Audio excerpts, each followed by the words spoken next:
Programa não recomendado para menores de 10 anos. Essa semana promete e realmente nós temos que falar a respeito. Olha só, as doenças espirituais, elas têm crescido de forma assustadora. Muitas pessoas têm dificuldade de resolver esse problema. Elas nascem, essas doenças, por falta de um norte, um sentido na vida, de não ter uma meta, que isso é a coisa mais importante, a gente saber por que nós estamos aqui, né? Isso, graças a Deus, Deus coloca cada um de nós um dom, e um dom que vai ser para servir nesse mundo que nós temos que terminar de construir com ele, porque ele podia ter feito tudo sozinho, né? Mas ele quis depender, ele quis que nós também fôssemos co-participadores.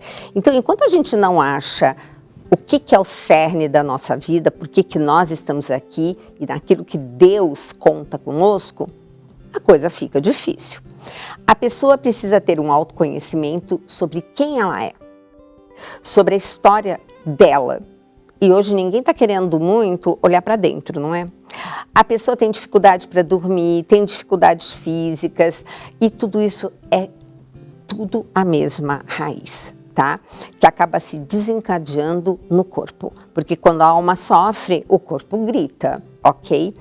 Então, nós precisamos, assim, tocar nesse assunto e fomos muito felizes porque adivinha quem está no programa de hoje?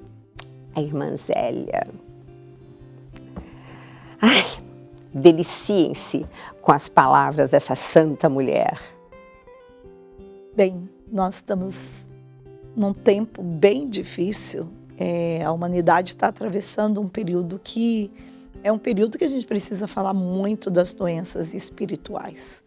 Creio que em todas as etapas que a gente vê da palavra de Deus, sempre Deus teve esse zelo para trabalhar a espiritualidade do povo. E essas doenças espirituais, elas têm crescido de uma forma até assustadora. Quando a gente olha para as pessoas hoje, a gente às vezes não tem a noção do tamanho de dificuldade que ela tem e da dificuldade de resolver este problema. Então, hoje, nós precisamos dizer para você que vive uma vida que tem muita dificuldade nesse sentido, que essas doenças espirituais, elas nascem em primeiro lugar. Eu preciso entender que elas vêm por uma falta de um norte na vida, eu não tenho uma meta organizada na minha vida, eu não sei para onde eu estou indo, nem aonde eu quero chegar. Então, eu preciso ter um autoconhecimento. A primeira coisa que eu preciso saber quem sou eu, de onde eu vim e para onde eu vou. Então, a partir deste momento, eu tenho dentro de mim um conhecimento. E por isso, quando falta este autoconhecimento do ser, da tua pessoa, da tua história, então começa também a dificuldade espiritual. E por isso, não só a doença espiritual, como a gente percebe, a pessoa começa a ter dificuldade até mesmo de dormir, dificuldade até mesmo física, e tudo isso, as doenças, elas têm sempre uma raiz. E esta raiz, ela vai desencadear no corpo, né? Então, se na minha vida eu tenho uma dificuldade profunda de oração, de missa, de confissão, se eu não professo um credo na minha vida, eu estou falando aqui em relação a nós que somos católicos, mas você que vive o teu credo numa outra igreja, a gente precisa ter esta dimensão de oração, de vida em Deus, para a gente entender, em primeiro lugar, entender para que eu vim a esse mundo. Eu vim para fazer uma diferença, não só na minha área profissional, fazendo um bom curso de faculdade e podendo também servir a humanidade com esse curso. Mas eu vim também para deixar um pouco do céu para aqueles que vão vir atrás de mim. Então, se eu não tenho essa dimensão de autoconhecimento, e como que eu vou conhecer a minha vida, o meu ser, saber de forma muito bela quem Deus, na verdade, Deus me fez com amor, quem sou eu para o mundo? Se eu não vivo uma vida de silêncio e de oração, e aí entra realmente, nós estamos vivendo um tempo que nós precisamos voltar mais para o tempo de silêncio. Silêncio mesmo, silêncio de celular, de não mexer em celular, silêncio de não estar com tantas redes sociais aí, né, ativa, silêncio em tudo, para poder a gente ter esse domínio próprio da vida.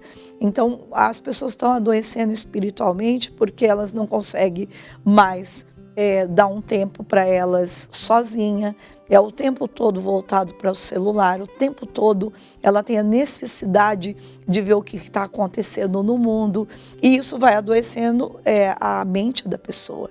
Então, ela precisa entender que quando ela vê um programa como a Canção Nova, que nós estamos aqui na Canção Nova. Então, ela vê um programa da Canção Nova, ela vai encher do quê? De Deus, das coisas do céu. Ela vai tendo conhecimento por aquilo que vai sendo colocado numa pregação, numa formação. Ela vai tendo conhecimento dela mesma. Então, a gente tem que parar, sentar, escutar, dar atenção, porque às vezes, até na TV, a gente está fazendo tantas coisas ao mesmo tempo que a gente não dá atenção, a gente não dá tempo para aquilo. E isso adoece. Então, essas doenças espirituais, elas desencadeiam em várias coisas na nossa vida. Claro, começa primeiro a gente perdendo o sono, ansiedade, coisas mais leves, mas depois pode até desenvolver uma doença mais pesada, como um câncer, como uma doença, às vezes a gente vê aí transtorno bipolar e tantas outras coisas. Então, qualquer pessoa nessa terra, enquanto vive, ela pode superar qualquer situação difícil na vida, mas claro, ela tem que superar com Deus. Por quê? Porque a alma dela é de Deus, nossa alma é de Deus. O batismo nos tornou pessoas que totalmente inclinada para fazer o bem, para morar no céu. Essa é a força do batismo. Então, qualquer coisa que eu tento fazer fora disso, eu não estou dando alimento para minha alma, para ela poder vencer situações difíceis na vida. E por isso daí o que acontece? Adoece. Então, as doenças espirituais hoje estão aí, e das doenças espirituais, começa com uma doença espiritual, por exemplo, um desânimo. Eu tenho desânimo de ler a Bíblia, eu tenho desânimo de ir para o grupo de oração, eu tenho desânimo até de ligar a TV para ver alguma coisa de Deus. Começa assim, mas daqui a pouco vira uma depressão, depois já vira uma doença mais séria, e aí para lidar com isso, se realmente eu não tenho dentro de mim a determinação de onde eu quero chegar, que é o céu, e eu quero ver Deus face a face, eu posso ficar numa cama para o resto da minha vida, dependendo das pessoas, num quarto fechado, escuro, sem querer sair. Por quê? Porque eu não encontro o sentido da vida. Não tem nem o que dizer, já foi tudo dito. Amanhã continuaremos com ela, não percam.